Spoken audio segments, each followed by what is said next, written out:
This is Ron Palpatine, and you're in the hot seat on a Media Monday. Hey everybody, welcome to the show. My guests today are Nabil Khan, our entertainment correspondent, Kitty Rodriguez from the Center for Family Life and Recovery, who's going to tell us all about Black Balloon Day, and then Allison Ryan will join us to talk about how she uses flowers to create Kindful Art. But first, we begin with you, Nabil Khan. Last night was Oscar night. It sure was, Ron. Now, I was thinking that Anora had pretty much faded off the horizon, but it came back. It was a night of Anora, right? I mean, in a lot of ways, yeah. I mean, they got I think they got 4 awards total. Yeah, I mean, Sean Baker was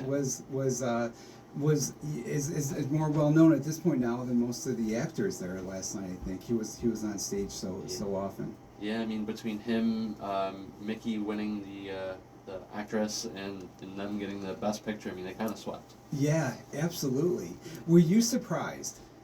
Very. We hadn't heard. We heard a lot about it. I think in the early fall, in late summer. I'm not exactly sure when it came out, but there was like a burst of publicity at the time. Mm-hmm. But it seemed like people really weren't talking that much about it. It kind of came and went. I definitely remember seeing it around October, I want to say, and I mean, it was, I shared my picks like a month or so ago, and it was my pick for Best Picture. I just didn't think I was going to get it. It was your pick that you thought it should win, but you did not think it was going to win. I thought the industry pick was going to be Amelia Perez. I think we talked about that on the last show. Yep. I thought for sure, they were going to go, with Amelia Perez for a lot of the things, just from, the hype leading up to the Oscars. Right. And right. I'm happy that I was wrong in that aspect. Yeah. So. No, it seemed to me that Amelia Perez kind of like really stole the thunder of Anora. Do you think that's what happened? And if so, when Amelia Perez kind of fell apart with Carla's tweets when they were revealed, and like, it seemed to me that I'm wondering if overall the kind of collapse of Amelia Perez was what benefited Anora. I thought about that at first too, but I went back and looked, and I think the tweets and stuff came out after they'd already finished the Oscar voting. Oh, okay. So when they were within like a week, so I think the committee was already kind of like, this is a little bit too overhyped for us. We're gonna go somewhere else with our thoughts and feelings. Yeah, so. And of course Zoe won. Best supporting actress, Zoe Saldana from Amelia Perez. So I actually only saw Amelia Perez between the last time we got together and now. Yeah, and me too. The really weird thing about that film is Zoe Saldana has top billing. When the credits roll, she's at the top of the bill. Right. How do you get best supporting actress when you're the star? Yeah. I'm actually surprised that there's not more talk about that, because sometimes people sometimes do that, thinking that they have a better shot, but it's not necessarily fair to those who So let me ask you: were you as shocked as I was that Demi Moore did not win Best Actress last night? I really thought that was a lock. Yeah, so did I. Well, I think if I go back here, so she was also like my hopeful, but she wasn't my. I think that was another one where I think they were going to give it to Gascon. Right. And so then when they named Mickey, I was like, I'm not upset about this, but I'm a little surprised by it. Yeah. I do think, she worked for that and she earned it. Yeah. But it is sad because it makes you wonder if Demi will have another shot at it. Yeah, it makes me wonder too, but I hope that for both her and also for Pamela Anderson, that being, for Demi being a nominee, for Pamela Anderson being a nominee Golden Globe, I would hope that they're seen differently by the industry now. Do you think that they are? I do, because I mean it's kind of like the same thing with and I don't know if it happens as much anymore, but if you remember how when American Idol first started, right? Yep. Even if you weren't a top winner, you started to see some of those close finishers get signed anyway, and they still started showing up in the industry. Yeah. I mean, these folks are already well-known actresses. Right. So hopefully, if nothing else, it just reminds people, hey, they're good. They've got the chops. Give them the roles. And that they're more, as Demi Moore said, that they're more than just popcorn type actresses. Yeah. So. I mean, even the consideration is enough because it's of all these actresses, there's only you only get five shots at that. Yeah. So. And I think there were a lot of people that really were surprised. I think particularly with Pamela Anderson. Yeah. To be taken seriously like that. Mhm. What do you think really the takeaways are? Like, say on the female side, I wonder. Mikey Madison is obviously a great actress. I'm a huge fan of Back from Better Things. Yeah. The sitcom with Pamela Adlon and Yeah. but I wonder, like, do you think it's going to translate into like kind of like mass stardom for her? I think so. I mean, at the very least, when you come off of an award win, people, their phones start ringing off the hook. Like Kikwe Kwan, like after Everything Everywhere All at Once. We hadn't seen him, Right. in who knows how long, and Right. I've already seen him in like 2 or 3 movies since that win for him. Yeah. So I mean, I don't know if it translates into long term, roles, but at the very least, it translates into their next couple of roles, and then A it few could more shots. segue from there. Definitely. So, Yeah. Now, what about on the male side? Any surprises? yes and no. I think there was really only 2 ways that could have gone, and I was really hoping they were going to give it to Coleman Domingo. Sing Sing was a really good movie, and it was a real great, performance by him. Yeah. But I've talked to a couple people, and I think if anybody else deserved to be up on that dais besides him, it was Adrian Brody, and he also earned that spot. There is some controversy already kind of surrounding it. His reaction. The AI, you mean? What's that? Oh wait, what was the controversy you were going to say? So he, when he was accepting that thing, they were trying to play him off. And he's like, whoa, don't play me off. He's like, Right. So Okay. some people were kind of like, hey, maybe he could have been a bit more gracious with his acceptance. But other than that. Oh yeah, I mean there had been some controversy too with his accent. That AI was used to sweeten it a bit, and I just wondered like if that played into it, any kind of or if that should. If that obviously, I guess obviously we would have to it hear. didn't matter because we'd have to hear what he sounded like without it, and see, Yeah. if it was a real like drastic, noticeable difference, or if it was just like real minor, like just like right. pushed him from like 95% to 100%. Who knows? Right, exactly. Right, we don't know, and it doesn't matter because we do know he's got the acting chops. I mean, given he won that award before. Yeah. So right. I think that's probably like negligible. Yeah. Who were you happiest to see win? Who's the happiest? For me, I was very happy to see Sean Baker win because I love his films. I was a huge fan of Red Rocket. I think his movies are very he's very realistic in a way that is, well, I think realism now is somewhat provocative, but he kind of makes realism even more provocative. Yeah. and I really like his storytelling. He also, what I like about him is he's really good at developing the stories that represent those on the margins. Yeah. So. Well, I mean, with him. So I was happy to see him up there, and you know what? For someone who's just about my age, 54, he's a good-looking guy. So it's like, yeah, you go, Sean. So.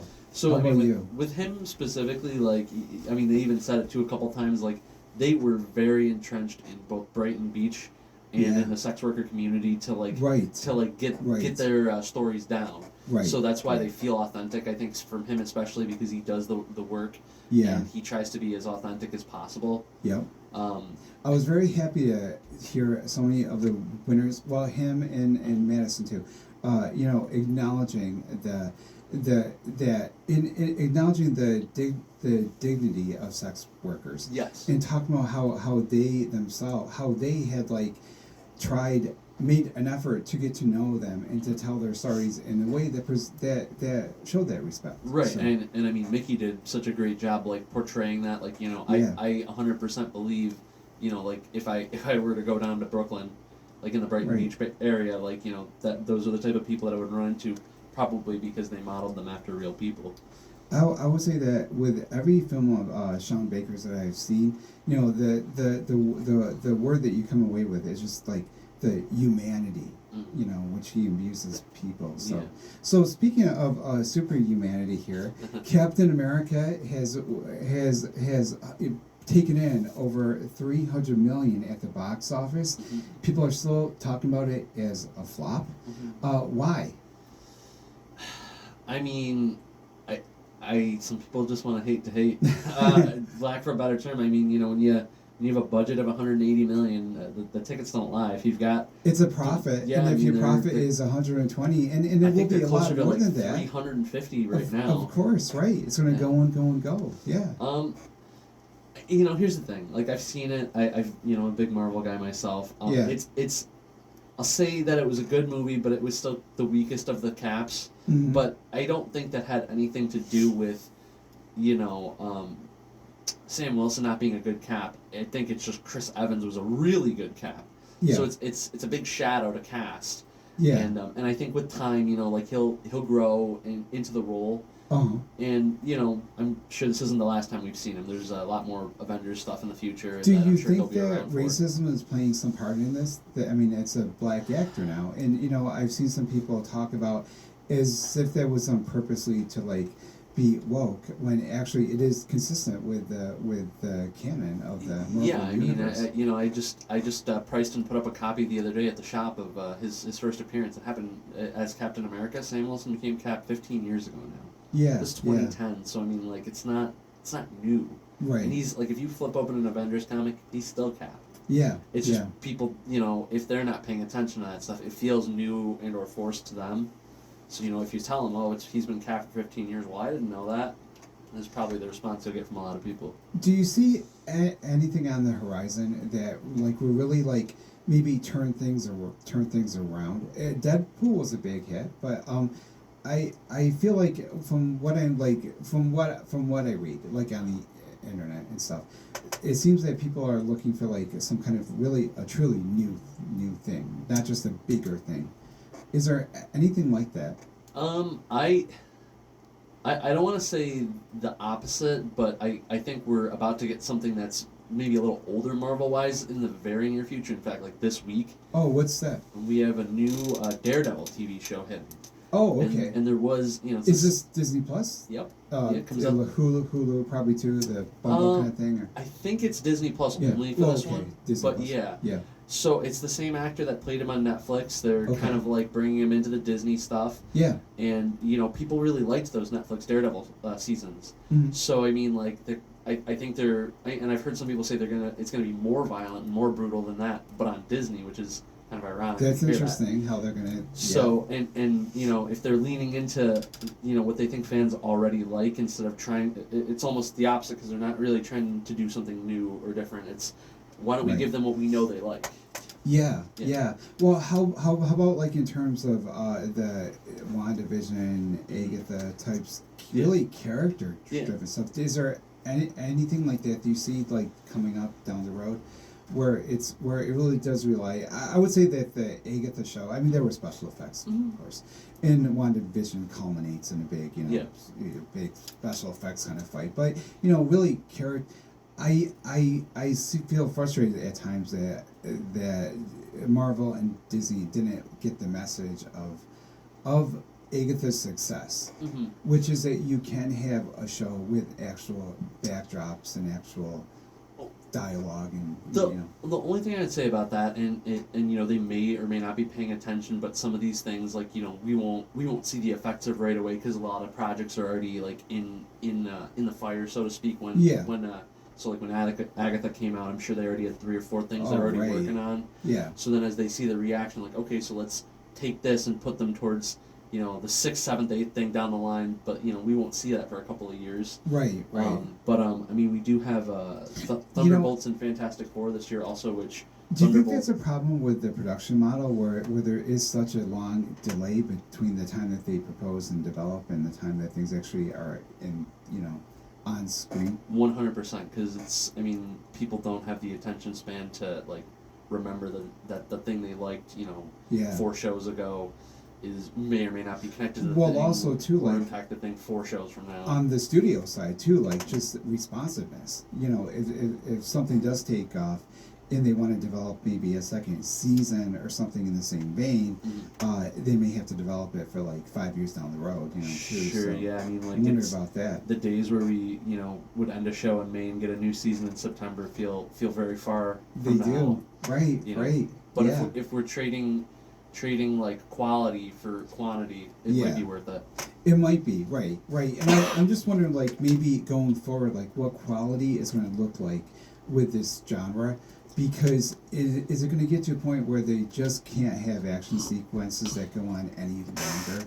You know, I mean, I've gotten to the point, like with superhero movies, where like during the action sequence that's the time when I go to the bathroom or go to get the nachos, Sure. because I know it's going to be on for like a half hour of this stuff. You know, what do you think the future holds? Is there like a peak? Is there going to be a point where it's just like too much and they have to like start scaling back? Well, let me ask you this: have you watched the new Captain America? No, I haven't. No. So I would take some time and go see it, and then we can circle back to that the next time, because they wanted this one to be more like political intrigue. Oh, really? And even though the trailers and stuff show you a lot of fights, yeah. In a 2-hour movie, you probably only got like a half-hour fight spread out over the whole movie. Oh, well, that sounds intriguing. Then I'll have to do that. Because they wanted to show that Cap was more than just wings and shield. That right. He had. And I'm certainly a fan of the character stuff. I haven't because of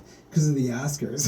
That's fair. I actually never even got caught up this year too with the Oscars. I never saw the Brutalist. There's quite a few I never even caught up with. So I'm like, I think part of the problem is Cinema Capital being closed. Yeah. It just knocked me off my game. You know. So.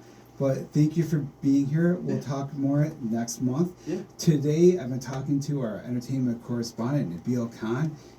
He reviews films on Letterboxd and is active on Instagram. We'll have links to his socials on our show page.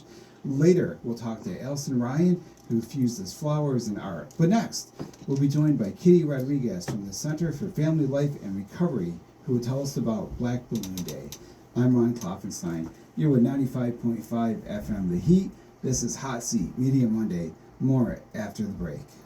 I'm Klopfenstein, and you're on the Hot Seat on the Media Monday. Welcome back, everyone, and thanks again to Nabil Khan for the movie analysis. Later on in the show, we'll be joined by Allison Ryan, who fuses flowers and art to make Kindful Art. But first, Kitty Rodriguez joins us now. She is a recovery coordinator at the Center for Family Life and Recovery, an organization that helps people struggling with addiction, mental health, and behavioral issues. They'll be hosting a reception for Black Balloon Day this Thursday at 5 p.m. at the Rome Life Center. Katie, welcome to the show. Thank you. Hello. So, hello. I'm so glad you're here. What is this Black Balloon Day? So, Black Balloon Day is really just a day to represent the remembrance of our loved ones that we have lost to an overdose. We know that the numbers are very, very high, especially in Oneida County. So we really just want to bring families together to raise awareness, of course, to remember the lives lost.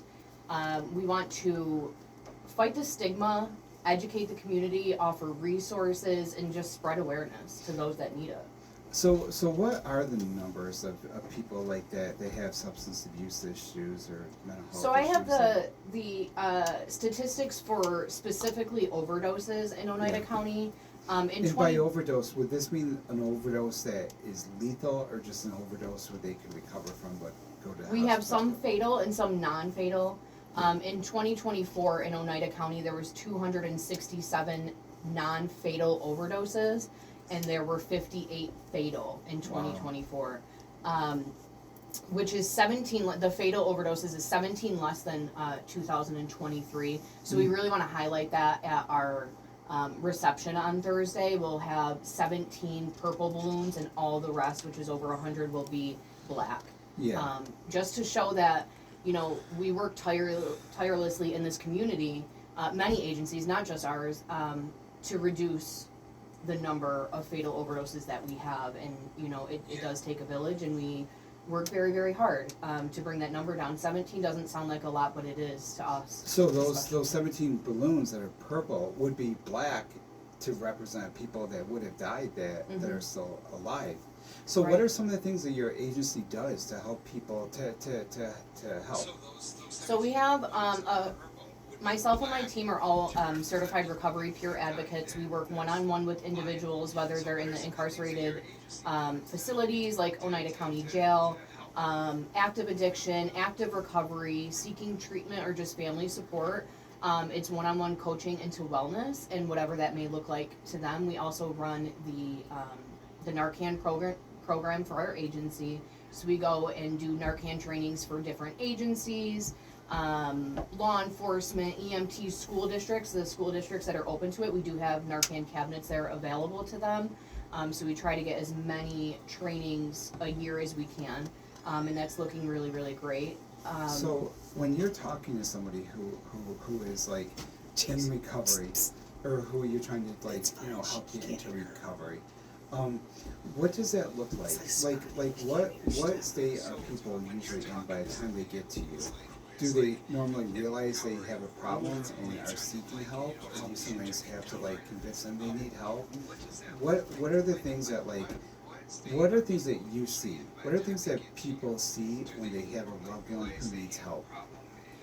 It's a lot. It's a lot of different populations. So we have the families that come to us for family support navigation, and those would be the families of the loved ones who are struggling. And then we have people that are really they're ready to go to treatment. They're ready for recovery.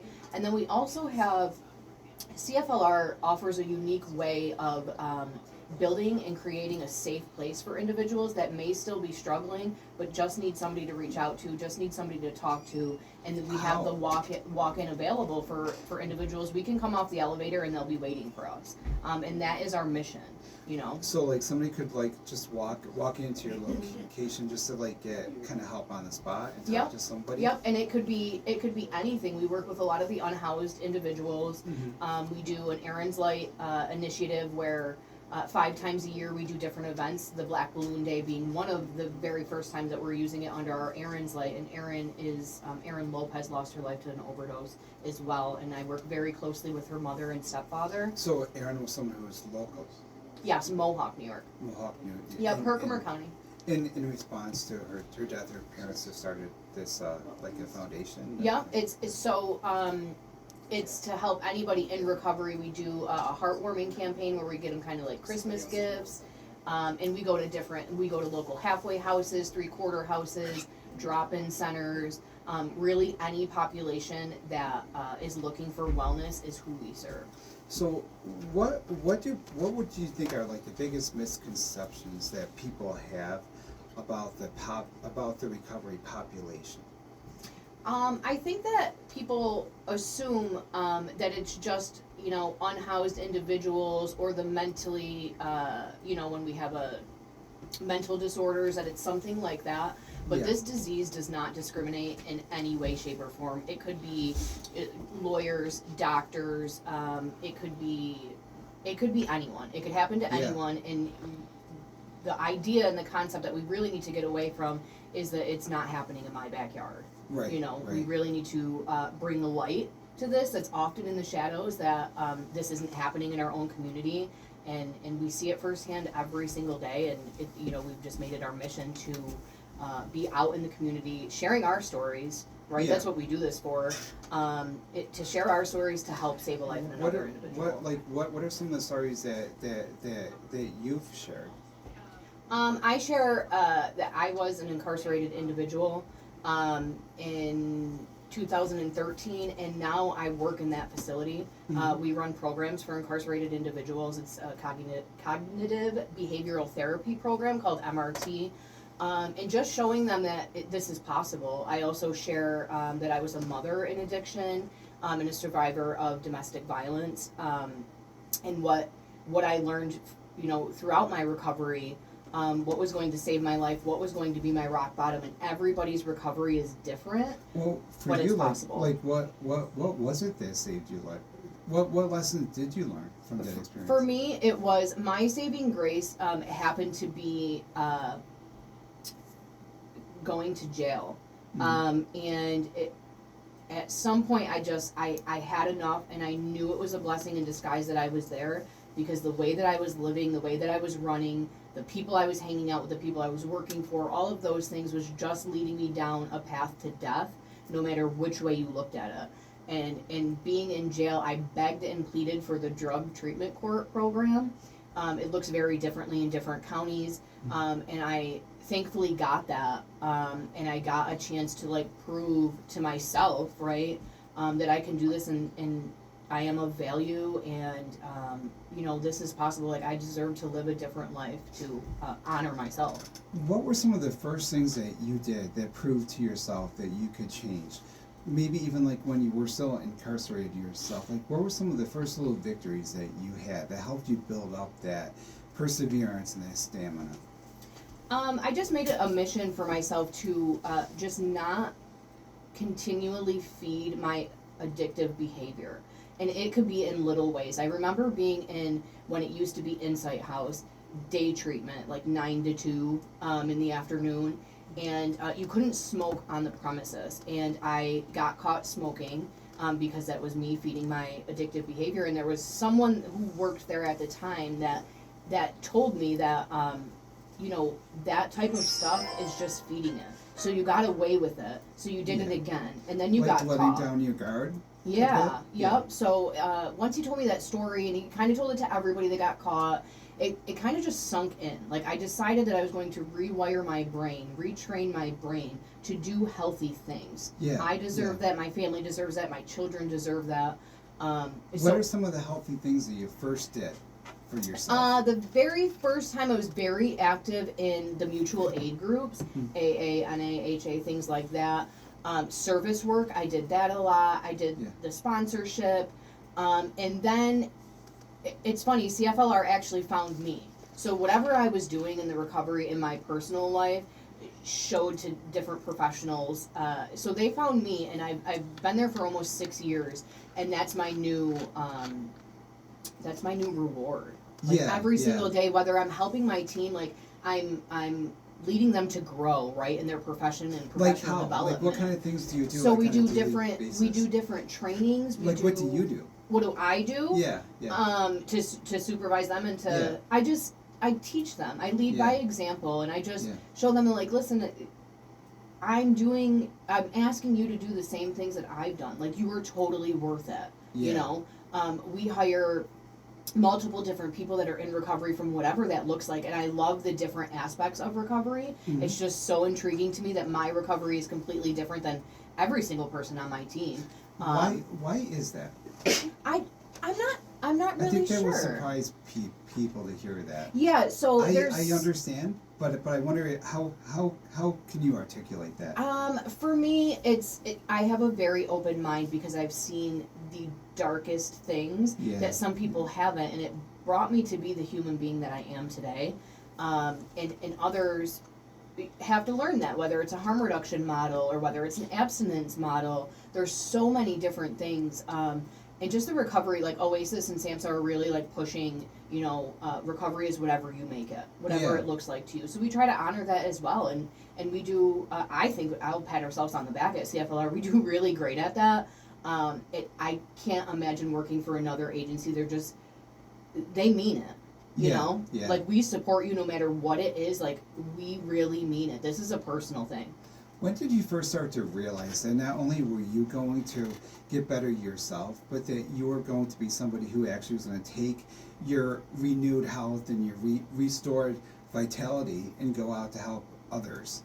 It actually happened with my mental health therapist, who was at Herkimer County Mental Health. She's no longer there.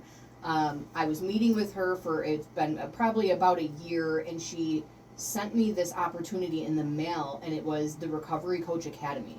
And she said, you need to do this. And I did it, and at first it was like professionals, like doctors and nurses and things like that. I'm like, whoa, totally not for me. And then I did it again. I gave it a chance again, went to a different academy with a different Good. That's person important. that was doing twice. And I tried it twice, and it was 2 totally different trainings, even though it was the same curriculum. Yep. And this individual still has a huge impact on my life. Her name is Ambi. And she's well known in the recovery community, and she is just a great person. So I had started again with the Recovery Coach Academy, and then I was like, light bulb moment, this is what I need to do, and I will stop at nothing for the recovery community. There is not one thing I won't do. Absolutely judgment-free zone, safe space, and the proof is in the pudding. It shows. You can probably feel it. Feels good when you like do stuff that helps people. Like, kind of feel the energy come. Yeah, it's very rewarding to give back.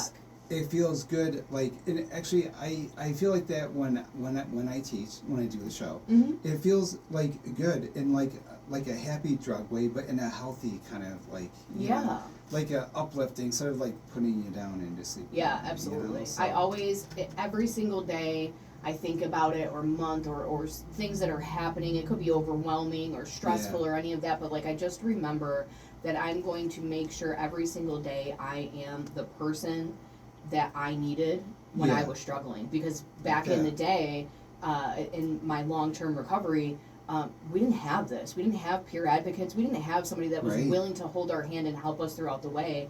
And I never want that. It's so valuable. What difference do you think that, how different do you think your life would have been if you had had someone like you in your life, and if you had had an agency like the one you worked for in your life back then? What kind of a difference do you think that would have made? I think that, so when I first was incarcerated, it was in 2013. And I just thought I was rehabilitated just by going to jail for 8 months or whatever it ended up being, and then just be on probation. I was like a cured woman. Yeah. And I had no mental health help, none of that stuff. And so you just like actually just kind of like dried out. It was and I didn't do anything. Really I didn't do any of the work, right? Right? And so those behaviors still happened. You know, whether it was just the lifestyle of it in simpler terms. And then I had a relapse, and it was a different substance of choice, and I thought that I was like way better because it wasn't the last substance, and you know, I really had to be like slapped in the face with reality that this is going to continue to happen until I fix whatever inside of me is broken. I wasn't working on anything. The way that I coped with being a survivor of domestic violence was to just use, you know, like whatever it was, then I don't think about it. I don't have to do any of the work. Recovery is harder than addiction. Yeah. And I can't stress that enough. Like, you really got to dig deep to heal. So, what's give you best pitch? Why, if recovery is such hard work and it forces you to deal with things that are so hard, why do it? It gives you the opportunity to be who you genuinely and truly are supposed to be on this earth. And you can save a life. Everybody's worth it. There's not a person, and everybody's recovering from something, right? Like, we all have our strange little addictions. Yes, we do. And you know, and it's, you know, that's more, society thinks like that's okay because it's legal or you know, whatever. Right.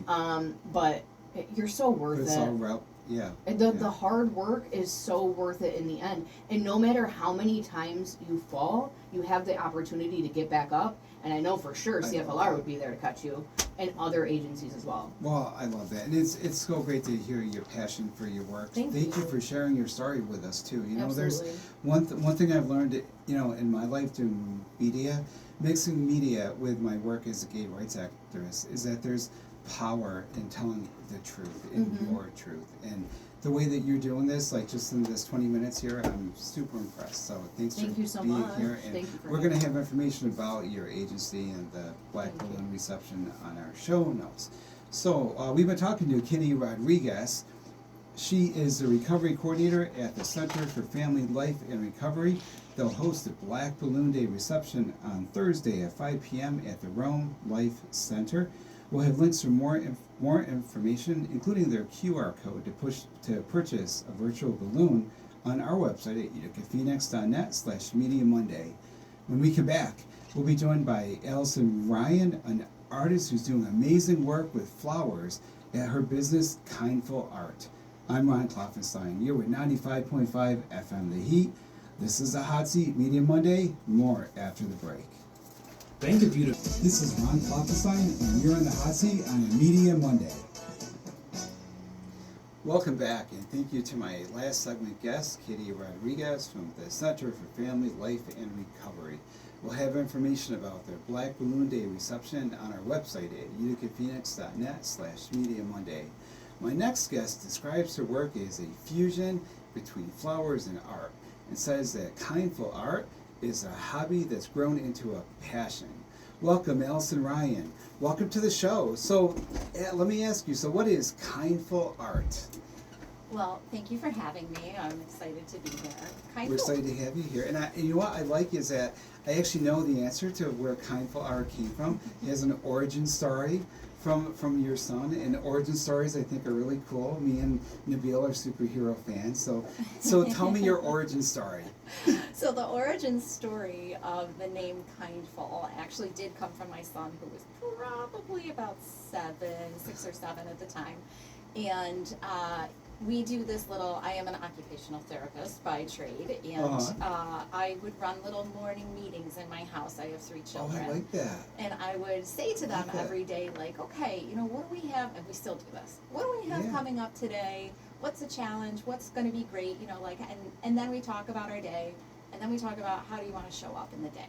I like, what a good idea. Yeah, and I gotta try this with my 8th graders. Oh yes, I would recommend this for everybody, just to get in that mindset, like before you walk out the door. To be serious, to plan, intentional, yes, you know? Be intentional about your day. Be focused and Yeah, to have a moment to just say like, oh, this might be tough, or this might be great, and how do I want to kind of show up in those moments? Yeah. And I was going around the table with all my little honeys, and my son kind of meant to tell me that he wanted to be he wanted to be kind, and he wanted to be mindful. Yeah.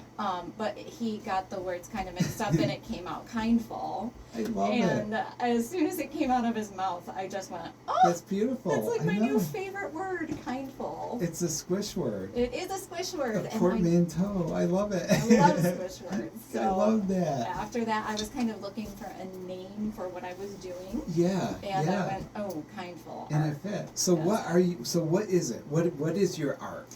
Okay. What is your Kindful Art? My Kindful Art has a lot of legs these days. I've gotten into a lot of different venues, but for the most part, I do floral preservation. Nice. So I would call myself a floral preservation artist, botanical artist. Okay. So I actually was really inspired. I had seen an artist that took like flowers that were fresh. She kind of melded them all together and might make them look like something else, you know, and then she would take pictures of it and sell prints. And I thought, like, that's really cool. I love this art, but I would want to keep the flowers. Yeah, right. I've always been sort of a flower person. Right. Simultaneously, this was during COVID, and we were all kind of taking a beat, right? Right. Home more, with your people more. A time to kind of rediscover your talents and your passions. You know, a lot of people found their passion during that time. For sure, and I definitely did. In that, I had simultaneously been kind of rekindling this childhood thing I used to do with my grandmother and my mother, that were both avid gardeners. My mother still has incredible gardens that are beautiful. And my daughter and I were kind of getting into this art of pressing flowers again. Of like, oh, she found a pretty flower outside, and they'd say, oh, you know, we used to put that in a book when I was little. With wax paper? Yeah, with the wax paper. Or, you know, if, on a good day, you got the wax paper. Yeah, Sometimes you just threw it in the Encyclopedia Mom didn't usually Britannica. have wax paper. Right? Right. Mom didn't usually have paper. Right, so you just throw it right in there. Yeah. And I was showing my daughter about this, and she thought it was really cool. Yeah. And I had happened to see some leaves one day on a tree that was out at my mother's house, and it almost looked like hair that was kind of like a woman's hair ombre to me. You know, it was green at the top, and it got really light at the bottom. And I thought, it just reminded me of that. And I thought, like, how could I make these leaves, like, into a woman's hair?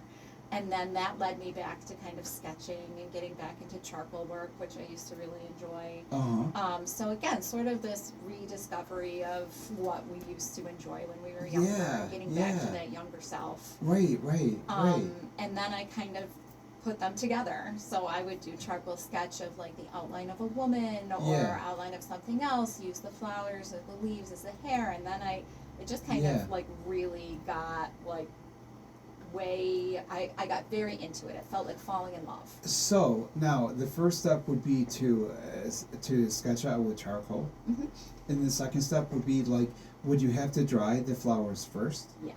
So would that be just the traditional, like, you put them in paper and give it time? So then it Or was. has that been advanced? And now I do all sorts of preservation. Okay, because we've had people on here that talk about the freeze-dried candy. Yep. So I know that there's new ways to dry stuff now. So Yeah. with flowers, what's the process?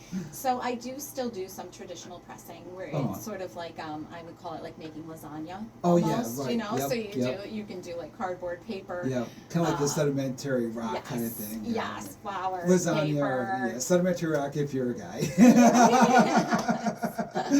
And then a lot of squishing there. So Yeah. and then that takes a while. That usually takes a couple months until you might want to Yeah. see a flower that's really in good shape to be worked with.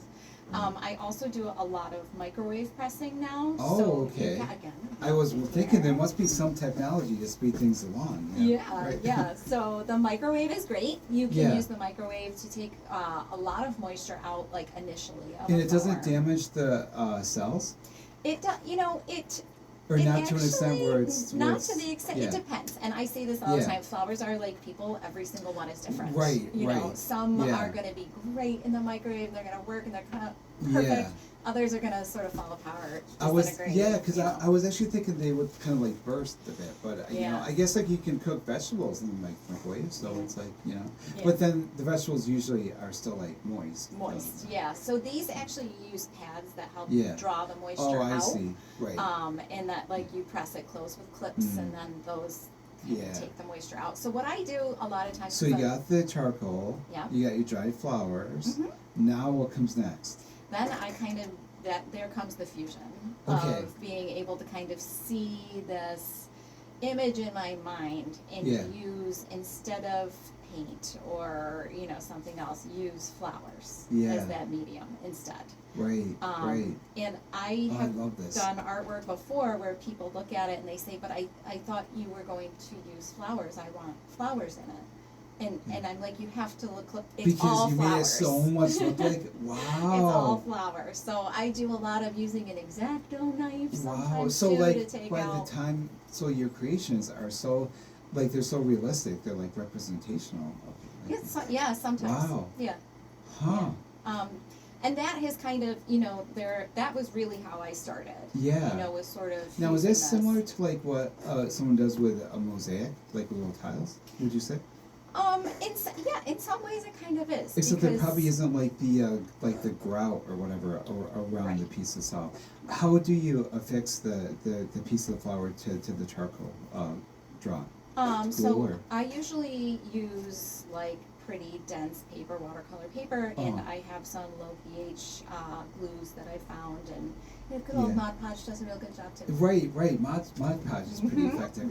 Yeah, it is. That's kind of Sure mad. is. There's some things you can't improve upon. Yes, that is one of them. So describe some of your favorite works and like talk about maybe like what materials, like what natural materials with flowers or leaves you use to assemble them. Yeah. So I have really branched out into a lot of different areas. I really did start sort of in this artwork vein. Yeah. And I do have artwork available that I still do, commission pieces and things like that. I do a lot of preservation too now, like bridal work. So, bride comes to me, brings me the flowers from the wedding. Yeah. I'll dry them, preserve them, Right. and then make custom pieces. I do a lot of resin work now also. So like would the bouquet, like would they want it like you to give it back to them flat, or like would you make it 3-dimensional? Yeah, Is so that, like, with sometimes I do resin? that too. So there's another way you can preserve flowers using Yeah. silica gel Oh, beads. So okay. those pull the moisture out eventually, but it'll yeah. maintain a 3D shape. So Okay. a lot of bridal work, things like that I do. So kind of will like be it would be 3D. like, probably not glass, but like sort of like a glass-ish kind of cube the Yeah. inside. It sort of looks like that. Actually, the earrings I have on are real flowers. that Oh, are in inside resin. of resin. Yeah. Okay. So, okay. Yeah. a lot of the times the things I do. You can do stuff like like that with yeah. bridal. So some of my favorite pieces are things that just were really sentimental to somebody. Yeah. Right. I've actually done work with ashes Yeah. from a loved one that was lost, and Yep. funeral flowers that I've put together into. Right. I was going to ask you about that. This is a question that I had from as I was doing doing some research about your work. Like, how do you feel like you're approaching it differently? with a different tone yourself when you're doing something that's more of a bereavement type thing, as opposed to like someone's brought a bouquet, or maybe like the bouquet that they're from Valentine's Day or some happier thing. You're still working with flowers, you're still working with the materials, you're still doing essentially kind of the same process, but the feeling is different, right? Yeah, the intention behind Does it is that different. make sense? Yes, for can sure. can you speak to that a bit? Yeah, I think that the intention behind why you are creating this thing kind Yeah. of does make it, and that's why some of the things that might have felt the heaviest really might be my favorite things that I've done, because there's something to be said to have like a talisman of sorts, something you Right. can hold in your hand. Yeah. A memory that was a memory, and a flower that was part of that memory, Right. then becomes the thing that you can hold, the Yeah. thing that you can hold on to, or you can wear every day, Yeah. or you can put on your table and look at, that keeps a person with you, or keeps a memory a part of it.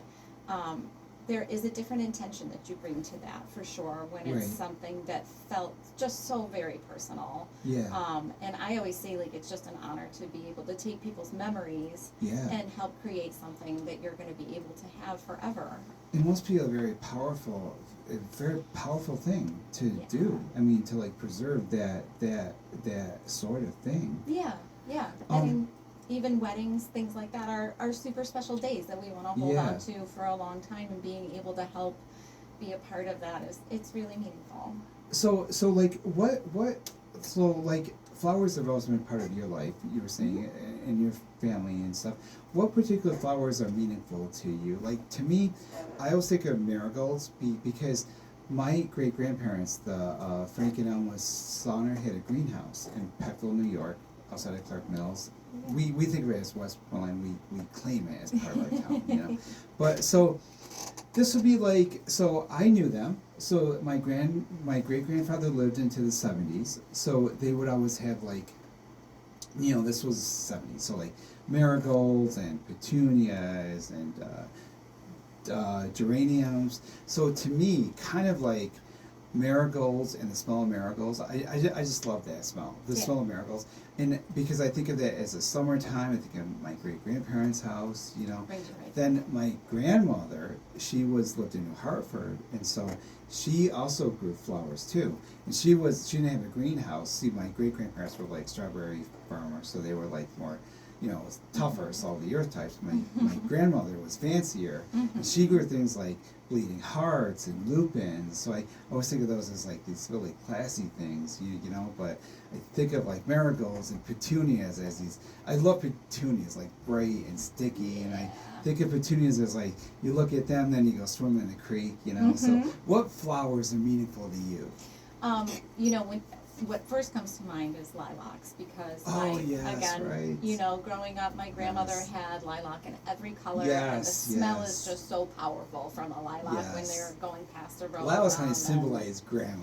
Yeah, they really do. And If grandma had a smell, it'd be lilac. it'd be lilac, right? So they are one of my favorite. Daisies are kind of my go-to flower, because I feel like they just look happy. Yep. And I love that a daisy can grow on the side of the road. That's why I love dandelions. I love dandelions too. Me too. I used to pick giant bushels of them and give them to my mother. And your hands get like brown spots. Who cares? They're so nice. Yeah, they're happy little flowers. And they give you remind all the of spring. wishes, Yeah, So. yeah, all the good things. But yeah, I think that my favorite flower to work with would be a hydrangea, because I find that they're very easy. I'm a big fan of those. They're leaf-like, the Yes, flowers. So yes. they make for a great pressing. If anybody's looking to just try to start That's because the pressing a petals are flower. very simple. They're really simple, and they Right. dry really well. Right, and they're great to grow, because once you get one to grow, like, oh my gosh, you're all set. You don't have to worry about it anymore. It's like Set it they're very and forget it. English plant too. I've heard too, like Yes. hydrangeas. I have limelight hydrangeas, Limelight, like a beautiful. very subtle, like light. Oh, I love those too. So. Yeah. So now, when did you decide like flowers are the thing? When did it become like this obsession? Like we're like, you knew like, this is something I'm good at. Yeah. And this is somewhere I can go and make this into a thing. Yeah, so pretty shortly after I started Kindful Art, I knew I knew Yeah. that this was kind of my thing. It's a good feeling, right? It's really a good thing. I had felt this pull inside of me, and as I said, I was an occupational therapist, and I felt this creativity inside of me Yeah. that I just couldn't like scratch the itch hard enough. Right. And you know, mom of 3, young kids, like you got no time for yourself, Right, right? right. Working full time. Your creativity is crayons. Creativity, and, exactly. It was like if I get to sit down, there's my creative. And I felt this pull inside of me of really Yeah. looking for that outlet, really looking for something that felt mine. And as soon as this sort of clicked together, it felt like coming home. It felt like falling in love. It felt like the thing that you go to bed thinking about, and wake up thinking about. Yeah. And I knew that I could push forward. I had some really supportive women in particular in my life that Nice. really helped me. Who are some of launch them? You want this to say some of their business. names? And Yeah, shout out Noelle them? Vasali, who owns Luciana's Boutique in Clinton, has been one Nice. of my biggest supporters right from the start. Wow. And if you want to ever find any of my stuff, that's probably the best place to That's go. what I was going to ask you next. Like, where Yeah. can people find? I'll obviously put show notes up, but like, tell the listeners like where can they find your work? So I do have a website, which is kindfulart.com, where you are able to purchase pretty much most of the works that I have, if I have anything in stock for you. Beautiful pictures. You know, that's like where I was this morning to look at your stuff. You know, Yeah. I gotta ask you, do you ever like look at flowers and just like say you know a price chopper, head over to the aisle or to the department there and see the flowers and think, you know what, that to me looks like Times Square, or to me I'm gonna chop that up and make that into like Mount Rushmore. Yeah. You know, do you ever have that I do. inspiration? Like, I do. What are you working on now? Right now, I've got a lot of wedding work I need to get done from last summer. A lot of things that are still I coming know how that out. gets. The projects line up. The they projects back line up. up, and I went, ooh, I owe you some things. But hey, good to be busy. It is. Shows It's a how well blessing you're to be busy. doing here. So thank Yeah. you so much. It's great to talk to artists like you, and to you too, like about your passion. You know, art is a great thing. You know, and it's like if you're out there and you're doing what you're meant to do, you feel good, and everything kind of just falls into place. So we've just been talking to Allison Ryan from Kindful Art. Earlier in the show, Katie Rodriguez from the Center for Family Life and Recovery told us all about Black Balloon Day. And of course, our correspondent Nabil Khan had the Oscar wrap-up. I'll have more information about all of today's guests and their events on our show notes at uticaphoenix.net/Media Monday. Podcast and video will be up on Wednesday. Thank you for joining us today. Our sound engineer is Jonathan Brooks. He's DJ J-Eazy's up next. And Jim Hale records the show for YouTube and podcast. Nabil Khan is our entertainment correspondent. Look for this show Wednesday at uticaphoenix.net/Media Monday. I'm Ron Klopfenstein, and this has been a hot seat on a Media Monday. Now I'm going to kick things over to J-Eazy for the easy ride home. Yo, what's up?